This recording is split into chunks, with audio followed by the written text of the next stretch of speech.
Nah, sekarang justru itu kita akan buktikan, khususnya di Kota Mataram nanti PKB ini akan besar. Ya, dengan kehadiran Bapak Ketua DPW kita maju di RI dan dapat, insya Allah sinergisitas kita justru nanti membesarkan PKB. Dengan adanya Pak Syafi'i, PKB sangat diperhitungkan nanti untuk kita di Nusa Tenggara Barat, khususnya di Kota Mataram. Jadi kita buktikan insya Allah dengan target kita Pak Ketua tetap sama satu fraksi, ya, sehingga tidak mudah untuk mendapatkan satu fraksi, tentunya dengan kerja-kerja politik Bapak Ibu nanti dengan maksimal. Jadi mungkin nanti banyak sekali informasi-informasi penting yang didapatkan dari Pak Ketua Wilayah, dan saya rasa Bapak Ibu cukup bangga untuk kita bisa mendengarkan informasi-informasi tersebut, sehingga apa saja nanti persiapan kita juga kita akan bisa tahu dari Pak Ketua. Gini Bapak Ibu. Assalamualaikum warahmatullahi wabarakatuh. Bismillah, alhamdulillah, wassalatu wassalamu ala rasulillah, wala hawla wala quwata illa billah, amma ba'du. Yang saya hormati, saya banggakan, saya cintai. Nah, ini saya tambahin saya cintai nih, karena kita cinta sama Mataram ini. Ketua DPC Kota Mataram. Yang saya banggakan Pak Sekretaris DPC Kota Mataram, sahabat Sapi Effendi, ini sebenarnya udah levelnya tokoh nasional, tapi beliau mau mengabdi ke daerah. Kita berterima kasih. Yang saya hormati Pak Ketua LPP, para sahabat-sahabat pengurus DPC PKB Kota Mataram, yang saya banggakan seluruh caleg PKB, seluruh dapil DPRD Kota Mataram yang saya banggakan juga. Pengalaman dari pemilu ke pemilu, saya 2017 mendapat mandat sebagai Ketua DPW PKB. Begitu 1 tahun saya jalan, 2019 kita dihadapi dengan pemilu. Kota Mataram ini dulu satu, 2014 ke 19 itu satu, 2009 ke 2014 juga satu. Jadi spesialis satu Kota Mataram ini. Nah, karena pengalaman mendapat satu kursi inilah kita di DPW berpikir bagaimana caranya supaya di pemilu 2024 ini kita bisa mendapat kursi lebih dari satu atau minimal satu fraksi. Nah, setelah kita pikirkan, setelah kita rumuskan, maka ketemulah formula DPC-nya harus kita rubah, pengurus DPC-nya harus kita rubah. Karena pengurus yang sebelumnya bukan tidak baik, bukan tidak bekerja, mereka bekerja, tetapi supaya lebih maksimal, supaya lebih optimal mengikuti perkembangan zaman. Nah, kita pelajari, kita petakan di Kota Mataram ini penduduknya itu masyarakat perkotaan yang datang dari berbagai macam daerah, sampai-sampai yang dari Pulau Sumbawa hari ini sudah ber-KTP Kota Mataram dan terdaftar sebagai pemilih pada Pileg 2024 yang akan datang. Kemudian kita melihat dinamika politik, kita melihat DPT hari ini pemilih milenial itu jumlahnya hampir 60%, dan itu ada di Kota Mataram ini. Nah, oleh sebab itu maka penyesuaian yang harus kita lakukan, tentu salah satu upaya kita dalam rangka menyesuaikan dengan kondisi hari ini di Kota Mataram, pengurus ini harus benar-benar pengurus yang memiliki kemauan dan kemampuan untuk bekerja beradaptasi dengan kondisi di Kota Mataram ini. Makanya pada saat muscap ya kita punya pilihan Bu Mita didampingi dengan para pengurus yang lain, dengan tidak meninggalkan kesuksesan yang sudah ditorehkan oleh pengurus sebelumnya. 2019 berjalan, alhamdulillah kita dapat satu kursi. Kita sebenarnya bisa dapat 3 waktu itu, 3. 2 di dapil Sandubaya, di dapilnya Bu Ketua DPC itu kita sebenarnya bisa dapat 2. Tapi lagi-lagi karena kemampuan pengawasan kita kurang, kemudian di dapil itu juga kadang-kadang merunguk diri ini, jadi tidak bekerja untuk partai. Nah, ini yang mau saya sampaikan nanti. Jadi kita ini belajar dari pemilu sebelumnya, kebanyakan dari kita tidak hanya di Kota Mataram, tapi di seluruh NTB ini, caleg-caleg kita ini runguk diri. Yang penting aman diri sendiri dulu. Nah, baru dia memikirkan partai. Ini sebenarnya kebalik. Cara berpikir yang kebalik. Jadi yang harus kita lakukan itu amankan partai dulu. Dapat kursi dulu partai ini. Mau dapat 1, mau dapat 2, kita amankan dulu kursi ini. Karena yang akan menjadi akumulasi perhitungan dapat dan tidaknya kursi, dapat dan tidaknya PKB itu kursi, adalah akumulasi total suara seluruh caleg plus suara partai. Nah, itu sebabnya saya mengatakan amankan kursi terlebih dahulu. Jangan sibuk mencari mengamankan diri sendiri dulu. Kadang-kadang ini pengalaman ini yang saya ceritakan. Saking kita kepinginnya menang, akhirnya kita lupa diri. Kita paksain diri sendiri supaya bisa menang, tapi kita lupa bahwa yang dihitung itu adalah akumulasi jumlah suara caleg dan suara partai. Ini saya cerita karena pengalaman di dapil Pak Puji itu dapil berapa? Dapil Mataram. Dapil Mataram itu nyaris kita dapat dapil Mataram itu. Sebenarnya dapat. Tapi lagi-lagi karena kita tidak memiliki kemampuan pengawasan, saksi kita tidak ada, maka akhirnya kita tergeser oleh Nasdem kalau tidak salah waktu itu. Jadi almarhum Pak Puji itu dapat. Saya sudah sujud syukur. Tidak apa-apalah 2, yang penting ada peningkatan. Saya sudah sujud syukur. Termasuk almarhum itu sudah laporan saya. Pak Ketua saya dapat, serius dapat saya. Ya sudah kalau begitu amankan. Ini belum pleno di kecamatan, belum pleno di kabupaten, di kota. Nah, lagi-lagi itu yang saya bilang, karena selama ini kita hanya cenderung mengurus diri sendiri. Di situ salahnya almarhum waktu itu, suaranya dia tinggi, sangat tinggi suaranya, bahkan lebih dari 2000 itu. Tapi dia tidak pikirkan yang bawah-bawah ini. Dia tidak lihat suara partai kita ini, dia tidak jaga, yang dia jaga hanya dirinya sendiri, Pak. Dia tidak jaga suara partai, dia tidak jaga suara yang di bawah-bawahnya. Akhirnya apa?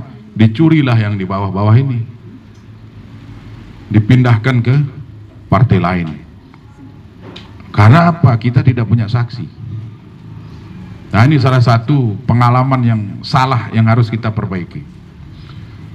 Yang kedua, di dapilnya Bu Mita, itu harusnya kita dapat 2, karena suara kita melimpah, meluber suara kita di sana. Karena memang itu basis Sandubaya itu. Ada Bu Kartini, ada Pak Haji Wardi. Dulu siapa yang mandang Bu Mita ini dapat? Semua meremehkan Bu Mita. Jadi Pak Haji Wardi hanya menjaga Bu Kartini saja. Akhirnya Bu Mita yang melenggang masuk, kan itu.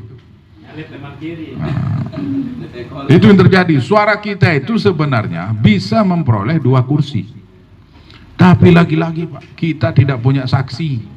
Kita hanya mengurus diri sendiri. Pak Haji Wardi sama Bu Kartini terus berantem pesiak suara. Akhirnya mereka lengah, suara kita dibabat yang bawah-bawah ini. Suara partai kita dibabat. Nah, kenapa saya cerita seperti ini? Supaya ke depan 2024 ini kita tidak boleh lengah. Persiapkan saksi-saksi di TPS. Ini harus disiapkan betul. Jumlah TPS di Kota Mataram ini berapa jumlah Pak Ketua LPP? 1248. Jadi pelunggu-pelunggu sekarang caleg ini berembuk dari 1248 itu, dari 40 caleg ya. 40 caleg ini pikirkan. Harus ada saksi-saksi di semua TPS. Di 1248. Bagi tugas. 1248 dibagi 40 misalnya. Kan sama-sama 30-an. Masa nek tahu mau ya telung dasa manusia. Kalau 30 saja tidak bisa kita cari, Dendek maju. Dendek nyalek, nyalon jadi ketua RT sudah.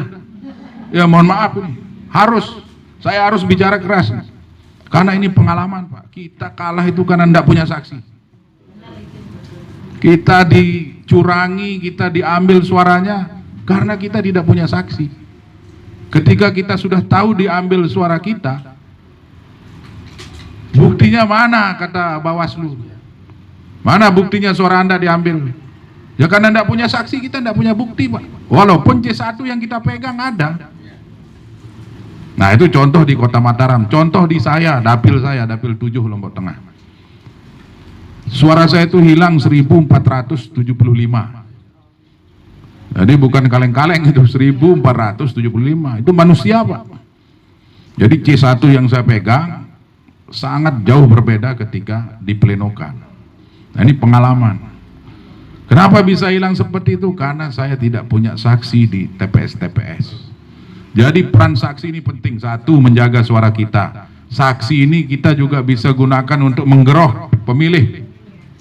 Coba bayangkan kalau kita punya 1248 saksi, artinya pelungguh semua sudah punya 1248 orang. Kalau itu kita bebani sama-sama 50 saja, 50 orang. Coba pelungguh hitung berapa kursi yang didapat di Kota Mataram. Kelihatan ini mudah, tetapi tidak mudah ini. Akan menjadi mudah kalau nawa itu kita sama sekarang. Jadi niat kita ini harus kita samakan. Jadi saya berharap niat kita ini yang pertama, besarkan partai ini dulu. Amankan partai. Kalau sudah niat untuk memenangkan diri sendiri, tidak peduli akan partai, saya yakin Pak, pelungguh tidak akan dapat nanti di 2024. Karena partai ini berbeda dengan partai-partai lain. PKB ini keramat. Betul, kalau masuk PKB niatnya berbeda, hanya untuk kepentingan pribadi, nggak bakalan bisa, Pak. Nah, kenapa saya bicara begini? Karena sudah terlalu banyak pengalaman-pengalaman yang kita lalui. Cenderung fokus kepada pemenangan diri sendiri, tidak memikirkan yang lain, tidak memikirkan partai. Akhirnya ketika diakumulasi, tidak cukup untuk menghasilkan satu kursi. Contoh misalnya di Mataram ini satu dapil harganya 4.000 misalnya. Misal ini contoh. Kursi terakhir misalnya 4.000. 4.000 itu penjumlahan dari suara caleg plus suara partai. Jangan nanti gagah-gagahan sendiri dapat 3.000, tetapi yang di bawahnya ini cuma dapat 50, cuma dapat 10. Nggak sampai 4.000, Pak. Percuma kita dapat 3.000 sendiri. Hilang habis, uang habis. Akhirnya yang terjadi apa? Stres. Nah itu. Oh iya, nanti direkturnya saya kenal. Nah, yang ingin saya katakan, Bapak Ibu sekalian, sahabat-sahabat yang saya hormati, niat kita luruskan dulu. Niat kita nyalek ini pertama, besarkan PKB dulu. Karena dia berbeda ini partai. Yang kedua, untuk kesejahteraan pelungguh, keluarga dan sebagainya. Memperbaiki taraf hidup orang banyak. Nah, itu termasuk dalam bagian-bagian niat. Tapi yang pertama saya minta, besarkan partai ini dulu. Kalau sudah niat itu sudah terpatri ke kita semua, maka ikhtiar-ikhtiar perjuangan kita itu insya Allah akan terarah. Nah, jadi itu satu, harus ada saksi di semua TPS, ya. Jangan sampai nggak ada ini. Gimana caranya? Nggak mudah Pak Ketua, kita nyari 1.200, ya memang nggak mudah. Tapi kita ini, pasukan kita ini kan 40 orang, belum ditambah dari provinsi, belum dari DPR RI, berembuk kita ayo, bagi tugas. Nah, ini yang harus kita persiapkan sekarang. Nanti kalau saksi ini sudah ada, kita latih. Bagaimana dia menjaga TPS, bagaimana dia menjaga suara, dan bagaimana cara dia mengajak pemilih yang ada di TPS tersebut. Contoh satu TPS sekarang ada 200 sampai 300 DPT kan. Minimal dapat 20%, 30% kan lumayan. Itu. Dan saksi ini harus jelas. Harus terdata by name by address, dan usahakan saksi itu ada di TPS-TPS itu, usahakan dia menjadi pemilih di TPS tersebut. Jangan cari saksi di luar TPS. Kalau cari saksi di luar TPS, dia akan datang pagi, pulang lagi. Nanti pas dengan pengumuman, wabih, dihitung suara ini, baru dia datang laporan, Pak, lah kalah kita ini. Ya bagaimana tidak kalah, dia tinggalkan, Pak. Nah itu. Nah oleh sebab itu ini menjadi PR pertama kita. Yang kedua, Pak, target di Kota Mataram ini tidak mudah. Pak, Bu Ketua DPC tadi sampaikan satu praksi itu 4. Berpotensi, Pak, kita dapat 4. Yang sudah di genggaman kita hari ini 3. Tinggal kita nambah 1 ini. Makanya upayakan sering bertemu begini. Kendala-kendala di lapangan itu tolong disampaikan. Kita cari solusinya, kita cari pemecahannya, supaya bagaimana target itu bisa terpenuhi.